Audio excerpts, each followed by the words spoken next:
বন্ধুরা আসলে আমরা ছিলাম পাহাড়ের উপরে, এখন পাহাড় থেকে চলে আসছি নিচে, অর্থাৎ মধ্য পাহাড়ে আর কি, জৈন্তা মধ্য পাহাড়ে। তো আসলে যদি বলি আপনাদেরকে, আসলে সীমান্ত থেকে প্রায় 1000 ফিট উপরে হবে বর্তমানে অবস্থান করতেছি। আর যদি আপনাদেরকে ওইদিকে পশ্চিম দিকে একটু দেখাই, অর্থাৎ বাংলা সীমান্তে দেখাও একটু ওইদিকে পশ্চিম দিকে আপনারা অবস্থানটা দেখে নেন, প্রকৃতি যে কত সুন্দর দেখার মতন। আর ওইদিকে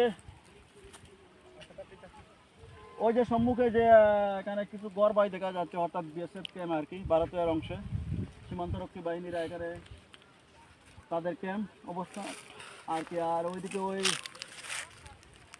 যে পাহাড় অঞ্চল, যে পাহাড়ের যে প্রকৃতির সৌন্দর্যটা আসলে সে এক অন্যরকম দেখার মতন। তা আমি বারবার আবার বলছি যে আসলে জৈন্তা পাহাড় যে দেখতে কত সুন্দর, তা এখানে ভাষা দিয়ে প্রকাশ করা যাবে না। তো আজকে আসছি আর কি, আর আগামী বছর যদি এভাবে অনুষ্ঠানে হয় আর কি আসবো, আবার আগামী বছর আপনাদের দেখানোর চেষ্টা করবো আর কি। কারণ পাহাড়ে তো আর হামেশা আসা যায় না, কারণ বর্ডারে তো পাস মিলে না, যেহেতু এখানে অনুষ্ঠান, এই জন্য বর্ডারে আমাদের জন্য যাওয়ার জন্য অনুমতি দিয়েছিল, তাই আমরা উপরে উঠছিলাম আর কি।